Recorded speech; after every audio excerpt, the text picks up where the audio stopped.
Hello everyone, welcome to Educare. आज हम पढ़ेंगे 17 मई के करंट अफेयर्स कैसे क्या रहेगा सेशन, बिल्कुल डिटेल में जानेंगे। टोटल 15 क्वेश्चंस को इंक्लूड किया है, उसके सारी डिटेल्स को जानेंगे। उससे रिलेटेड पैरेलल पिछली जो न्यूज़ रही उनको भी साथ में कवर अप करते हुए चलेंगे। ये आपके मेनली बैंकिंग एग्जाम के लिए तो काफ़ी इंपॉर्टेंट बनते हैं, साथ में आपके SSC railway state level exam सभी के लिए इंपॉर्टेंट है।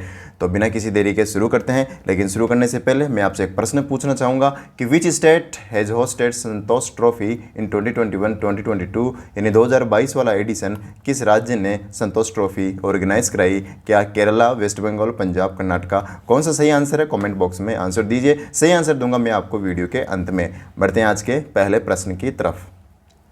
पहला प्रश्न है, which bank has recently launched an online platform named trade next? Trade NXT, trade next for cross border export import transaction. जो क्रॉस बॉर्डर, जो विदेश में वहाँ माल एक्सपोर्ट इंपोर्ट किया जाता है, तो उसमें जो पेमेंट किया जाता है उस पेमेंट को ऑनलाइन का कोई सिस्टम खास है नहीं। बैंक विजिट करना पड़ता है, काफ़ी कुछ प्रॉब्लम्स फेस करनी पड़ती है, तब जाके पेमेंट होता है इंपोर्ट एक्सपोर्ट का बाहर की कंट्रीज़ में।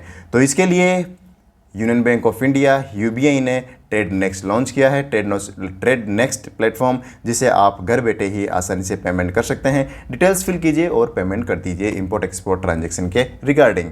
तो in union Bank of India, just remember the name, union Bank of India launch trade next. Recently union Bank of India पहला पब्लिक सेक्टर बैंक बन गया है जिसने अकाउंट एग्रीगेटर फ्रेमवर्क को ज्वाइन किया है। अकाउंट एग्रीगेटर फ्रेमवर्क को join करने वाला पहला public sector bank union Bank of India. Union Bank of India की बात करें तो राज किरण राय जी इसके CMD है।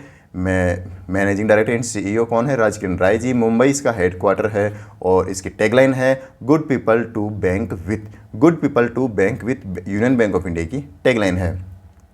आगे बढ़ने सेकंड क्वेश्चन से पहले फर्स्ट क्वेश्चन में आपको क्विज पूछना चाहूँगा कि 30 मिनट्स एक्सप्रेस कार्ड लोन किसने लॉन्च किया? तो हमारा आंसर बनता है HDFC ने है। अगला प्रश्न है, ई ब्रोकिंग डिजिटल ब्रोकिंग सॉल्यूशन किसने लॉन्च किया? डिजिटल ब्रोकिंग सॉल्यूशन, तो आंसर बनता है इंडियन बैंक। इंडियन बैंक ने लॉन्च किया, जिसका हेडक्वार्टर चेन्नई में है। अगला प्रश्न है, फार्मर डिस्ट्रेस इंडेक्स किसने लॉन्च किया? फार्मर डिस्ट्रेस इंडेक्स, तो नाबार्ड ने। किसने? नाबार्ड ने फार्मर डिस्ट्रेस इंडेक्स लॉन्च किया था। रिसेंटली फीबे पे फिनटेक कंपनी है जिसके साथ किस बैंक ने पार्टनरशिप की है to offer seamless connecting banking experience? Banking experience के लिए किस बैंक ने, किस प्राइवेट सेक्टर के बैंक ने फीबे पे के साथ, फिनपे कंपनी है, फिनटेक कंपनीज के साथ MOU साइन किया है? हमारा आंसर बनता है यस बैंक। इतना आप याद रखिए। अगला प्रश्न, Which state has become India's first state to restore the old pension scheme? Restore old pension scheme to new pension scheme to provide income to retired employees. Retired employees को पहले जो pension scheme थी इसको बंद कर दिया गया था, अब इसे वापस से शुरू किया गया है। तो इसे शुरू करने वाला पहला राज्य कौन सा बना? तो हमारा आंसर बनेगा छत्तीसगढ़। छत्तीसगढ़ पहला राज्य बन गया है जिसने फिर से ओल्ड पेंशन स्कीम को न्यू पेंशन स्कीम के रूप में लागू किया है। क्या ये पहला राज्य? हाँ, ये पहला राज्य है। लेकिन रिसेंटली इन फरवरी में राजस्थान ने अपने बजट में अनाउंस किया था कि वह फिर से ओल्ड पेंशन को ला रहा है, लेकिन अभी तक इसने ऑफिशियल कोई नोटिफिकेशन जारी नहीं है, सिर्फ बजट में अनाउंस किया है। कोई गजट नोटिस, कोई गेजेट नोटिफिकेशन नहीं आया है। लेकिन छत्तीसगढ़ की तरफ से गेजेट नोटिफिकेशन आ चुका है, यानी ऑफिशियली पहला स्टेट छत्तीसगढ़ बन चुका है। तो इतना आप याद रखिए। छत्तीसगढ़ ने रिसेंटली एक स्कीम लॉन्च की थी जिसका नाम है मुख्यमंत्री मितान योजना। मुख्यमंत्री मितान योजना, इसके अंदर डोर स्टेप डिलीवरीज होगी। किसकी? पब्लिक सर्विसेज की, जैसे कि राशन कार्ड, जैसे कि बर्थ सर्टिफिकेट और भी ई-मित्र से रिलेटेड कई कार्य जो कि घर बैठे आपको उपलब्ध करवाया जाएगा छत्तीसगढ़ गवर्नमेंट के द्वारा। मुख्यमंत्री मितान योजना। क्यूज़ है कि नेशंस का पहला पोर्टेबल सोलर रूफटॉप सिस्टम कहाँ लॉन्च किया गया?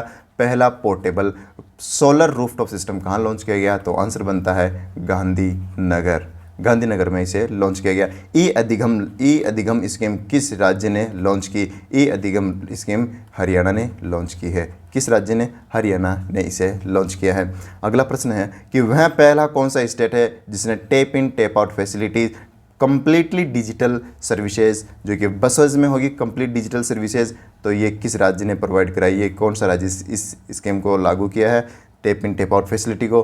हमारा आंसर बनेगा महाराष्ट्र। महाराष्ट्र पहला स्टेट बन गया है जिसने टेप इन टेप आउट फैसिलिटीज़ अप्लाई कर ली है सभी बसेज में। और अगला प्रश्न है, इंडिया का पहला अमृत सरोवर कहाँ बनाया गया? पहला Amrit Sarovar initiative prime minister Narendra Modi के द्वारा लॉन्च किया गया था पंचायती राज दिवस के दौरान सांबा डिस्ट्रिक्ट से, जो कि जम्मू कश्मीर में। लेकिन इससे पहला पॉन्ड कहाँ बनाया गया? तो ये रामपुर डिस्ट्रिक्ट में, किस राज्य के यूपी राज्य के रामपुर डिस्ट्रिक्ट में पहला अमृत सरोवर पॉन्ड बनाया गया। अगला प्रश्न, ministry of agriculture and farmer welfare has sign an MOU with which organisation to provide technical assistance to Pradhanmantri Fasal बीमा योजना एंड किसान क्रेडिट स्कीम KCC स्कीम और प्रधानमंत्री फसल बीमा योजना, इन दो स्कीम्स को टेक्निकल असिस्टेंस प्रोवाइड कराने के लिए एग्रीकल्चर मिनिस्ट्री ने किस ऑर्गेनाइजेशन के साथ MOU साइन किया है? तो हमारा आंसर बनता है UNDP, United Nation Development Programme, जिसका हेडक्वार्टर है न्यूयॉर्क में।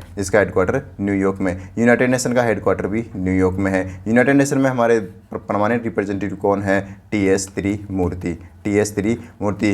एग्रीकल्चर मिनिस्टर कौन है? नरेंद्र सिंह तोमर। इनकी कॉन्स्टिट्यूंसी क्या है? मोरेना, मध्य प्रदेश। इतना आप याद रखिए। और प्रधानमंत्री फसल बीमा योजना, इसे लॉन्च किया गया था 2016 में 2016 में। और KCC किसान क्रेडिट स्कीम जो लॉन्च की गई थी 1998 में, 1998 में KCC स्कीम लॉन्च की गई थी। अगले क्वेश्चन से बढ़ने से पहले क्यूज करना चाहेंगे कि पंचायती राज मिनिस्ट्री है साइंड ए पैक्ट, किसके साथ पंचायती राज मिनिस्ट्री ने सस्टेनेबल डेवलपमेंट गोल्स के लिए MOU साइन किया था, एक साइन पैक्ट किया था? कौन सी इंटरनेशनल ऑर्गेनाइजेशन है? तो वही है UNDP, जिसने अभी रिसेंटली एग्रीकल्चर मिनिस्ट्री के साथ MOU साइन किया है। UNDP United Nation Development Programme, New York headquarter है। और अगला प्रश्न है कि which ministry has inaugurated Enterprise India, किस मिनिस्ट्री ने इनोग्रेट किया है, किस मिनिस्ट्री का इनिशिएटिव है? तो हमारा आंसर बनता है MSME ministry headed by Narayan Rane. अगला है कि India's first indigenous hydrogen fuel electric vehicle, simple electric vehicle, indigenous electric vehicle किस मिनिस्ट्री ने लॉन्च किया है? तो हमारा आंसर बनता है ministry of port shipping and waterways ने इलेक्ट्रिक व्हीकल लॉन्च किया है। अगला प्रश्न, which ministry has recently sign an MOU with Amazon to list the self help groups के प्रोडक्ट्स को ऑनलाइन सेल करने के लिए अमेज़ॉन के सहेली प्लेटफॉर्म पर सेल्फ हेल्प ग्रुप्स के प्रोडक्ट को लॉन्च करने के लिए किस मिनिस्ट्री के साथ MOU साइन किया है? तो हमारा आंसर बनता है मिनिस्ट्री ऑफ रूरल डेवलपमेंट। इसी के साथ अमेज़ॉन ने MOU साइन किया है ताकि सेल्फ हेल्प ग्रुप्स, जो भी फीमेल सेल्फ हेल्प ग्रुप्स है, इनके प्रोडक्ट्स को सहेली प्लेटफॉर्म पर लाया जाए। और सहेली प्लेटफॉर्म अमेज़ॉन का एक प्लेटफॉर्म है जिस पे वुमेंस को एम्पावर करने के लिए लॉन्च किया गया था, जिसे वुमेंस के प्रोडक्ट्स को, जो आर्टिजन्स है, उनके प्रोडक्ट्स को ऑनलाइन सेल करने और ऑनलाइन बढ़ावा देने के लिए सहेली प्लेटफॉर्म लॉन्च किया गया था। और इसी सहेली प्लेटफॉर्म पर सेल्फ हेल्प ग्रुप्स के प्रोडक्ट्स के लिए मिनिस्ट्री ऑफ रूरल डेवलपमेंट ने MOU साइन किया है। और मिनिस्ट्री किसके द्वारा हेड की जाती है? रूरल मिनिस्टर कौन है? गिरिराज सिंह के द्वारा ये मिनिस्ट्री हेड की जाती है। और इनकी कॉन्स्टिट्यूंसी है बेगूसराय बिहार इनकी कॉन्स्टिट्यूंसी बनती है। क्यूज का पहला प्रश्न है कि Indian navy science MOU with which IIM, किस IIM के साथ इंडियन नेवी ने MOU साइन किया है टू एक्सचेंज बेस्ट प्रैक्टिसेस? तो हमारा आंसर बनेगा IIM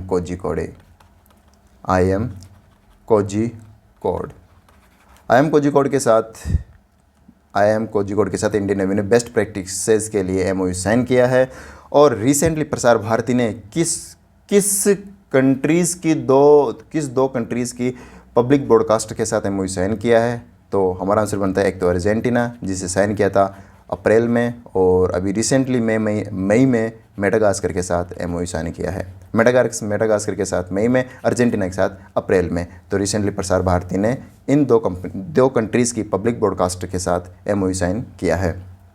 अगला प्रश्न है, e commerce platform to connect local kirana store government of India के द्वारा लॉन्च किया गया, वह कौन सा प्लेटफॉर्म है जो लोकल किराना स्टोर्स को कनेक्ट करेगा? हमारा आंसर बनता है ONDC, open network digital commerce, open network digital commerce के साथ open network digital commerce platform launch किया है जिसे लोकल किराना स्टोर्स को कनेक्ट किया जाएगा। अगला प्रश्न है, रिसेंटली इन में agriculture minister Narendra Singh Tomar visited which country to discuss various issues related to agriculture between two countries. Agriculture के मामले में नरेंद्र सिंह तोमर जी किस देश में विजिट करके आए हैं? हमारा आंसर बनता है इजराइल। इजराइल की तकनीक को इंडिया में लाया जाएगा, इंडिया की तकनीक को इजराइल को दिया जाएगा। ये एक बेस्ट प्रैक्टिस एक्सचेंज की जाएगी और दोनों देश में एग्रीकल्चर को काफ़ी हद तक बढ़ावा दिया जाएगा। ये है इस MOU का मकसद। दूसरी चीज़, इस MOU के दौरान एक चीज़ साइन की थी, वह है कि 75 इंडियन विलेजेस को इजरायली टेक्निक के साथ डेवलप किया जाएगा। ये 75 विलेज डिक्लेयर नहीं किए गए हैं, लेकिन 75 इंडियन विलेजेस को इजरायली टेक्निक के साथ डेवलप किया जाएगा एग्रीकल्चर सेक्टर में। अच्छा, 75 ही क्यों चूज़ किया गया? 75 आज़ादी का अमृत महोत्सव जो कि 75वां वर्षगांठ मनाया गया, इसी के उपलक्ष्य पर 75 इंडियन विलेजेस को चूज़ किया गया है। आज़ादी का अमृत महोत्सव कब लॉन्च किया गया? तो आंसर है 12 मार्च 2021, 2021 12 मार्च को इसे लॉन्च किया गया और इसे लॉन्च किया गया था साबरमती आश्रम से, जो कि अहमदाबाद में है। साबरमती आश्रम कहाँ पे? अहमदाबाद में है। और ये इसकी लास्ट डेट कब है, यानी आज़ादी का अमृत महोत्सव कब ख़त्म होगा, इसका समापन कब है? तो 15 अगस्त 2022, 15 अगस्त 2022 को इसका समापन है। तो इतना आप याद रखिए। बढ़ते हैं, एग्रीकल्चर मिनिस्टर जिनकी constituency Morena Madhya Pradesh. Which organisation release the first global report on infection prevention and control? Infection prevention and control, आप गैस कर सकते हैं ये हेल्थ से रिलेटेड है, तो WHO इसका आंसर बनेगा, वर्ल्ड हेल्थ ऑर्गेनाइजेशन, जिसका हेडक्वार्टर जेनेवा में है। जस्ट रिमेंबर कि first global report on infection prevention and control report किसने रिलीज़ की? तो WHO, वर्ल्ड हेल्थ ऑर्गेनाइजेशन। इस रिपोर्ट का कहना है कि अगर हम अगर अच्छे से हाथ धोकर रहे तो लगभग 70% जो बीमारीज़ हैं वो हमें नहीं होगी अगर अच्छे से हैंड वॉश किया जाए तो। और ये रिपोर्ट जारी की थी किस उपलक्ष्य पर? वर्ल्ड हैंड हाइजीन डे के उपलक्ष्य पर, जिसे हमने मनाया 5 मई को वर्ल्ड हैंड हाइजीन डे मनाया गया। इसी उपलक्ष्य पर ये रिपोर्ट जारी की गई और ये रिपोर्ट जारी की है वर्ल्ड हेल्थ ऑर्गेनाइजेशन ने। क्यूज़ का पहला क्वेश्चन है कि हुरन ग्लोबल हेल्थ के रिच लिस्ट में किसने टॉप किया? हुरन ग्लोबल हेल्थ के रिच लिस्ट में टॉप किया है साइरस एस पूनावाला ने इस रिपोर्ट को टॉप किया है। अगला प्रश्न है कि रेलटेल कॉरपोरेशन ने हेल्थ क्लाउड लॉन्च किया है। आपको ये बताना है कि ये mobile container based health cloud कहाँ लॉन्च किया गया? तो ये लॉन्च किया गया आंध्र प्रदेश में, और आंध्र प्रदेश के भी किस डिस्ट्रिक्ट में? तो विशाखापट्टनम में इसे लॉन्च किया गया। अगला प्रश्न है कि इंटरनेशनल फाइनेंशियल कॉरपोरेशन ने किस स्टेट के साथ MOU साइन किया है to prioritise health care projects को प्रायोरिटाइज करने के लिए इंटरनेशनल फाइनेंशियल कॉरपोरेशन ने किस स्टेट की मेडिकल डिपार्टमेंट के साथ MOU साइन किया है? तो हमारा आंसर बनता है महाराष्ट्र के साथ MOU साइन किया है। अगला प्रश्न है कि the BRICS and countries agree to launch pandemic early warning system during health ministers meeting, which country hosting the meeting? प्रश्न है कि ब्रिक्स 2022 कौन सा देश होस्ट कर रहा है? तो हमारा आंसर बनता है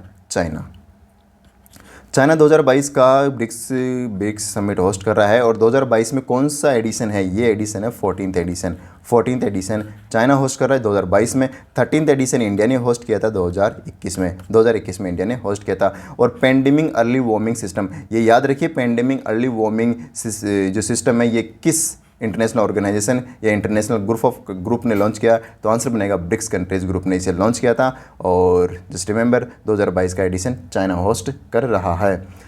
ब्रिक्स की बात करें तो ब्रिक्स के अंडर एक बैंक आता है NDB।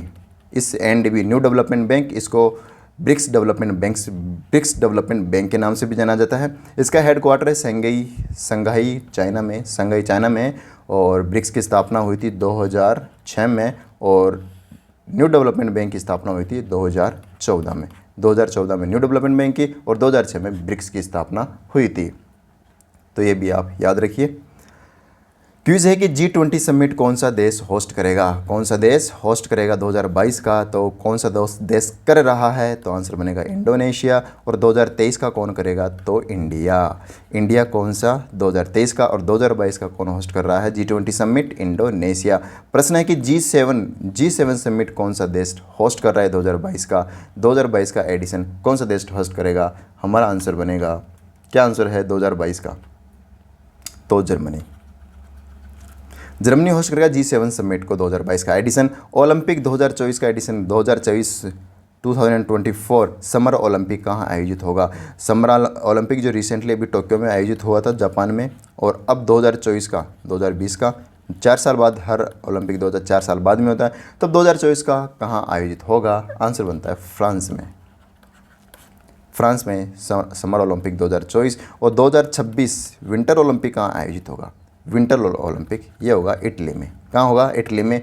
ये विंटर ओलंपिक 2026 का एडिशन इटली में आयोजित होगा। और 2022 का अभी रिसेंटली चाइना ने होस्ट किया है, विंटर ओलंपिक। अब विंटर ओलंपिक इटली में होस्ट होगा 2026 का, और 2024 का समर ओलंपिक फ्रांस होस्ट करेगा, और 2020 टोक्यो जापान ने होस्ट किया है। अगला प्रश्न है, export import bank of India provided how much line of credit to SBM state bank of Mauritius infrastructure development company limited SBM IDCL Mauritius for the metro express and infrastructure project. Simple आप इतना याद रख लीजिए, इस news में इतना याद रख लीजिए कि Exim bank export import bank ने, जो कि एक इंडिया का ऑफिशियल बैंक है लोन प्रोवाइड कराने के लिए बाहर के कंट्रीज़ को, तो एक्सिम बैंक ने किस देश के साथ MOU साइन किया है, किसके रिगार्डिंग, मेट्रो एक्सप्रेस के रिगार्डिंग, मेट्रो के रिगार्डिंग और अदर इंफ्रास्ट्रक्चर्स के मामले में। तो आंसर बनता है, हमारा आंसर बताने कितना amount, 190 million USD 190 million dollar का अमाउंट साइन किया है एक्सिम बैंक ने, किसके साथ, मॉरिशियस के साथ। मॉरिशियस की एक कंपनी है इंफ्रास्ट्रक्चर डेवलपमेंट कंपनी लिमिटेड के साथ। तो इतना आप याद रखिए। एक्सिम बैंक की बात करें तो एक्सिम बैंक की स्थापना हुई थी 1982 को। किसकी स्थापना हुई थी, एक्सिम बैंक की। एक्सपोर्ट इंपोर्ट बैंक की स्थापना हुई थी। इसका हेडक्वार्टर मुंबई में है। कहाँ पे इसका हेडक्वार्टर, मुंबई में इसका हेडक्वार्टर। और इसके CMD कौन बन गए, MD कौन बन चुका है, अभी रिसेंटली बना है मैनेजिंग डायरेक्टर, जो कि फीमेल है। ये काफ़ी इंपॉर्टेंट बनता है कि फीमेल है। नाम है हर्ष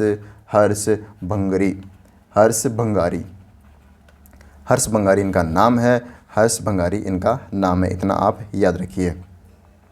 रिसेंटली वर्ल्ड बैंक ने कितना अमाउंट गवर्नमेंट ऑफ इंडिया को दिया है, किसके लिए, मिशन कर्मयोगी के लिए। मिशन कर्मयोगी के लिए वर्ल्ड बैंक ने इंडिया को कितना अमाउंट दिया है, तो USD कितना डॉलर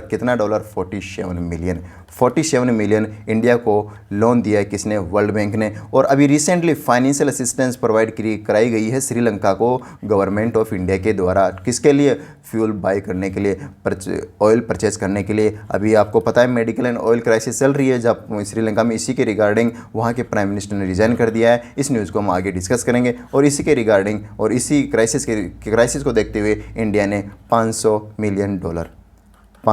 मिलियन डॉलर का लोन प्रोवाइड कराया है श्रीलंका को। और यह दूसरी सेकंड टाइम है जो ये लोन दिया जा रहा है, पहले भी ये लोन दिया जा चुका है। रिसेंटली जवाह स्कीम लॉन्च की गई थी, एक लोन स्कीम है जो कि उस राज्य के, किस राज्य ने लॉन्च किए, और उस राज्य के प्रिजनर्स है, जितने भी इनमेट्स है, जो उनके पेरेंट्स को दिया जाएगा, उनके फैमिली मेम्बर्स को दिया जाएगा। तो आपको बताना है कि ये जीवहाला स्कीम किस राज्य ने लॉन्च की है, तो जीवहाला महाराष्ट्र ने लॉन्च की है। महाराष्ट्र ने जीवहाला स्कीम लॉन्च की है। अगला प्रश्न है, the government of India recently contributed how much amount to expand use of Hindi language. Hindi language को बढ़ावा देने के लिए यूनाइटेड नेशंस में इंडिया ने कितना अमाउंट का कंट्रीब्यूशन किया है, तो हमारा आंसर बनता है 8 लाख USD, $8 लाख का कंट्रीब्यूशन किया है। जिस प्रोजेक्ट में लॉन्च किया, उस प्रोजेक्ट का नाम है Hindi@UN प्रोजेक्ट। इस प्रोजेक्ट में $8 लाख USD अमाउंट का कंट्रीब्यूशन दिया है इंडिया ने। और ये अमाउंट जो दिया है, ये अमाउंट UN में किसने दिया है, ये दिया है परमानेंट रिप्रेजेंटेटिव, इंडिया के डिप्टी परमानेंट रिप्रेजेंटेटिव। एक तो होते हैं परमानेंट रिप्रेजेंटेटिव, एक होते हैं डिप्टी परमानेंट रिप्रेजेंटेटिव। तो ये जो अमाउंट दिया गया है, ये दिया गया है डिप्टी परमानेंट रिप्रेजेंटेटिव के द्वारा। और कौन है परमानेंट रिप्रेजेंटेटिव, डिप्टी पोजीशन पर R Ravindra R Ravindra deputy permanent representative है यूएन में, और परमानेंट रिप्रेजेंटेटिव टी.एस. त्रिमूर्ति है। इतना आप याद रखिए। बढ़ते हैं अगली न्यूज़ की तरफ। मॉर्गन स्टैनले ने इंडिया की जीडीपी ग्रोथ का फोरकास्ट किया है। इस न्यूज़ में यह है कि इस न्यूज़ का मतलब है कि इस प्रश्न का मतलब है कि मॉर्गन स्टैनले ने इंडिया की जीडीपी कितनी फोरकास्ट की है, जो कि पहले 7.9% की थी, अब 7.9 को उल्टा कर दिया है, 6 कर दिया है, तो 7.6% इसकी फोरकास्ट की है जीडीपी ग्रोथ मॉर्गन स्टैनले ने। और मॉर्गन स्टैनले जो कि एक अमेरिका की कंपनी है, हेडक्वार्टर इसका न्यूयॉर्क में है, और इंडिया की जीडीपी कितनी फोरकास्ट की है, 7.6%। किस ईयर के लिए? Financial year 2023। फाइनेंशियली कहाँ कब से स्टार्ट होता है? मार्च टू अप्रैल, और जो ईयर होता है, नॉर्मल ईयर स्टार्ट होता है, वो जनवरी टू दिसंबर होता है। तो ये फाइनेंशियल ईयर है, तो जस्ट रिमेंबर फाइनेंशियल ईयर की कितनी जीडीपी फोरकास्ट की है मॉर्गन स्टैनले ने? 7.6। मेरा प्रश्न है कि वर्ल्ड इकोनॉमिक आउटलुक रिपोर्ट जारी की गई थी, और ये रिपोर्ट जारी किसने की थी? पहला प्रश्न ये है, तो आंसर बनता IMF, इंटरनेशनल मॉनेटरी फंड ने। और इसने इंडिया की जीडीपी ग्रोथ 2000 फाइनेंशियल ईयर 23 के लिए कितनी फोरकास्ट की है? हमारा आंसर बनता है 8.2%। 8.2% IMF ने अपनी वर्ल्ड इकोनॉमिक आउटलुक रिपोर्ट में फोरकास्ट की है 8.2%।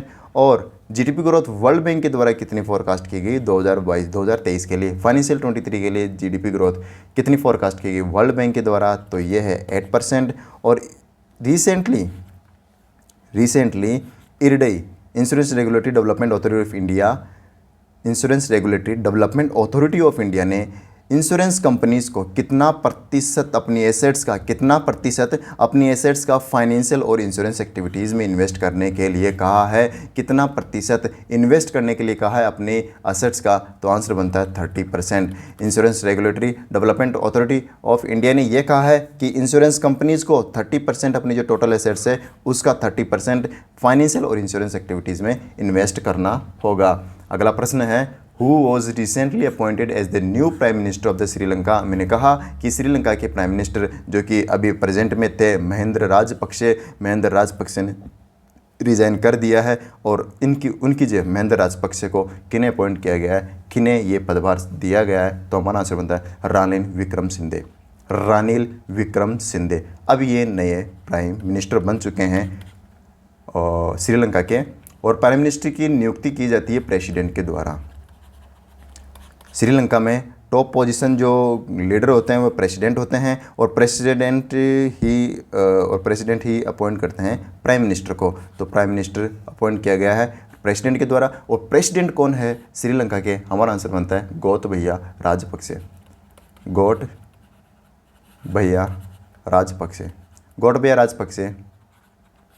वहाँ के प्रेसिडेंट है, और इन्होंने ही रानिल विक्रम सिंधे को प्राइम मिनिस्टर के रूप में नियुक्त किया है। महेंद्र राजपक्षे ने रिज़ाइन कर दिया है। क्यों रिज़ाइन किया है? क्योंकि मास प्रोटेस्ट हो रहा था वहाँ पे, और इकोनॉमिक क्राइसिस के चलते हुए सिचुएशन हैंडल ना करने के कारण इन्होंने रिज़ाइन दे दिया है। अगला प्रश्न है, name of the personality who was recently appointed as the MD and CEO of Air India. MD CEO Air India के कौन बन गए? एयर इंडिया जो कि पहले गवर्नमेंट ओन कंपनी थी, अब इसे टाटा ने इसे ले लिया है, टेक ओवर कर लिया है। और अभी नए MD एंड CEO कौन बन गए हैं? तो आंसर है कैंपबेल विल्सन नए MD एंड CEO बन गए हैं। एयर इंडिया की बात करें, एयर इंडिया जो कि 1932 में इसकी स्थापना हुई थी, स्थापना करने वाले थे JRD टाटा ने इसकी स्थापना की थी, फिर इसने गवर्नमेंट ने इसे ऑन कर लिया, फिर वापस से टाटा सन्स ने इसे परचेज कर लिया है।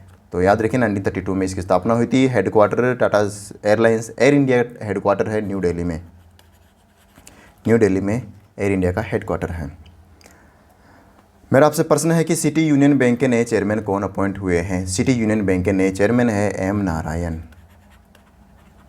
M Narayan City Union Bank के नए चेयरमैन बन गए हैं। नासकॉम के नए चेयरमैन कौन बने हैं? नासकॉम के रिसेंटली नए चेयरमैन बने हैं कृष्णन रामानुजम। कमला हैरिस के डिफेंस एडवाइज़र कौन है? इंडो अमेरिकन जो कमला हैरिस है, जो कि वाइस प्रेसिडेंट है अमेरिका के, इनके न्यू डिफेंस एडवाइज़र कौन बन गए हैं? जो भी इंडो अमेरिकन है, नाम है Shanti Shetty. Both are Indo American और काफ़ी इंपॉर्टेंट क्वेश्चन है शांति शेट्टी। अगला प्रश्न है the Indian air force tested the first extended range version of BrahMos supersonic missile from the Sukhoi 30 MKI aircraft. Sukhoi 30 MKI aircraft और what is the range of this missile. Missile की रेंज क्या है और इसे लॉन्च किस मिसाइल से किया गया है, तो किस सुपरसोनिक क्रूज मिसाइल से लॉन्च किया गया है, किस एयरक्राफ्ट से लॉन्च किया गया है, तो आंसर बनता है सुकोई 30 MKI। सुकोई 30 MKI और इसकी रेंज है 350 किलोमीटर। पहले इसकी रेंज थी 290 किलोमीटर, अब इसकी रेंज हो गई है 350 किलोमीटर। एग्जाम में पूछा जाएगा कि ब्रह्मोस का जो न्यू वर्जन लॉन्च हुआ है उस न्यू वर्जन की रेंज क्या है, तो 350 किलोमीटर। इसकी स्पीड है साउंड से 3 गुना, साउंड से 3 गुना यानी 2.8 मैक समथिंग द स्पीड ये इसकी है। और याद रखिए 350 किलोमीटर इसकी रेंज है और ध्वनि से 3 गुना स्पीड है ब्रह्मोस क्रूज मिसाइल की। ब्रह्मोस जो कि इंडिया और रसिया का एक जॉइंट वेंचर है, दोनों के द्वारा स्टैब्लिश किया गया है ब्रह्मोस, जिसमें ब्रह्मोस का मतलब होता है ब्रह्मपुत्र रिवर और मोस का मतलब होता है मोस्क्वा रिवर। मोस्क्वा रिवर रसिया में है, ब्रह्मपुत्र रिवर इंडिया में है, तो इसके कॉम्बिनेशन से ही बनाया गया है ब्रह्मोस। अगला प्रश्न है कि विच प्रोग्राम, इसरो ने कौन सा प्रोग्राम लॉन्च किया है जो कि टेस्ट और उससे क्या टेस्ट किया गया है कि human tested solid rocket booster. प्रश्न है कि विच प्रोग्राम, किस प्रोग्राम के लिए ISRO recently tested a human rated solid rocket booster HS-200 from the Sriharikota Andhra Pradesh. Andhra Pradesh से HS-200 लॉन्च किया गया। ये एक रॉकेट बूस्टर है और इसे किस प्रोग्राम के लिए एज ए टेस्ट के रूप में लॉन्च किया गया है, तो हमारा आंसर बनता है गगनयान। गगनयान मिशन जिसे इंडिया 2023 में, इसरो 2023 में लॉन्च करेगा और जो ये पहला ह्यूमन जो इसमें ह्यूमन जाएंगे इस मिशन में, तो ह्यूमन बेस्ड मिशन है गगनयान। और इसी के रिगार्डिंग एक टेस्ट किया गया HS-200 और ये कहाँ टेस्ट किया गया, श्रीहरिकोटा में। और श्रीहरिकोटा में कौन सा, इसरो का कौन सा सेंटर है, Satish Dhawan space centre. Satish Dhawan space centre कहाँ पर है, श्रीहरिकोटा आंध्र प्रदेश में। और यहीं से HS-200 लॉन्च किया गया इसरो के द्वारा गगनयान मिशन के लिए। क्विज करते हैं, चंद्रयान मिशन कब लॉन्च किया जा रहा है, हमारा आंसर बनता है अगस्त 2022। बस कुछ ही टाइम बचा है इसकी डेडलाइन को, हो सकता है इस डेडलाइन को आगे बढ़ाया जा सके, बाकी 2022 अगस्त में ये लॉन्च किया जाएगा। आदित्य L1 कब लॉन्च किया जाएगा, आदित्य L1 की डेडलाइन है मिड 2022। 2022 के मिड में आदित्य L1 लॉन्च किया जाएगा इसरो के द्वारा। और वीनस मिशन जो रिसेंटली इसरो ने अनवील किया है कि दिसंबर 2024 तक India ISRO Venus mission launch कर देगा। तो इतना आप याद रखिए। अगला प्रश्न है which organisation recently released a report, जिसका रिपोर्ट का क्या नाम है, global gas flaring tracking report. Global gas flaring tracking report किस ऑर्गेनाइजेशन ने, किस इंटरनेशनल ऑर्गेनाइजेशन ने ये रिपोर्ट जारी की, हमारा आंसर बनता है World Bank. Global gas flaring tracking report. Gas flaring क्या होता है, गैस फ्लेयरिंग होता है जैसे अपन ऑयल एक्सट्रैक्ट करते हैं, ऑयल एक्सट्रैक्शन के दौरान बाहर जो नेचुरल गैस होती है, जो बाहर नेचुरल गैस होती है वो ख़त्म हो जाती है, उसको नुकसान होता है उसकी वजह से, और हमारी जो नेचुरल गैस है उसको काफ़ी नुकसान होता है। तो इस गैस फ्लेयरिंग को रोकने के लिए, यानी ऑयल एक्सट्रैक्ट करते समय इस नेचुरल गैस को कुछ ना हो, इसके लिए टेक्नोलॉजी बनाई जाए, इसी के रिगार्डिंग ये रिपोर्ट जारी की गई है, global gas flaring tracking report. और ये रिपोर्ट जारी की है वर्ल्ड बैंक के दौरान कि कम से कम नेचुरल गैस को नुकसान हो ऑयल एक्सट्रैक्शन के दौरान। तो ये है गैस फ्लेयरिंग ट्रैकिंग रिपोर्ट, याद रखिए वर्ल्ड बैंक ने इसे रिलीज़ किया है, वर्ल्ड बैंक ने। मैंने जो प्रश्न पूछा था कि किस स्टेट ने संतोष ट्रॉफी आयोजित कराई थी, तो हमारा आंसर बनता है केरला। केरला ने संतोष ट्रॉफी को ऑर्गेनाइज करवाया था और केरला ही इस ट्रॉफी का विनर था। प्रश्न आपसे ये भी पूछा जा सकता है कि संतोष ट्रॉफी किस गेम से रिलेटेड है, तो हमारा आंसर बनेगा फुटबॉल। संतोष ट्रॉफी किस गेम से रिलेटेड है, तो आंसर होगा फुटबॉल। और ये 7th टाइम विनर है, 7वीं बार जीता है केरला ने। और इसने डिफीट किया था, हराया था वेस्ट बंगाल को, जो कि वेस्ट बंगाल लगभग 32 टाइम्स विनर है और इसको इसने हराया है। तो याद रखिए संतोष ट्रॉफी कहाँ आयोजित हुई थी, केरला में। विनर कौन था, केरल। तो ये था आज का 17 मई का करंट अफेयर्स। कैसा रहा सेशन कमेंट करके ज़रूर बताइए। और अभी तक आपने सब्सक्राइब नहीं किया है तो आप इसे सब्सक्राइब कर लीजिए, आने वाले नोटिफिकेशन का आपको पता चलता रहे। तो आज के लिए इतना ही, मिलते हैं अगले वीडियो में 18 मई के में। तब तक के लिए गुड बाय।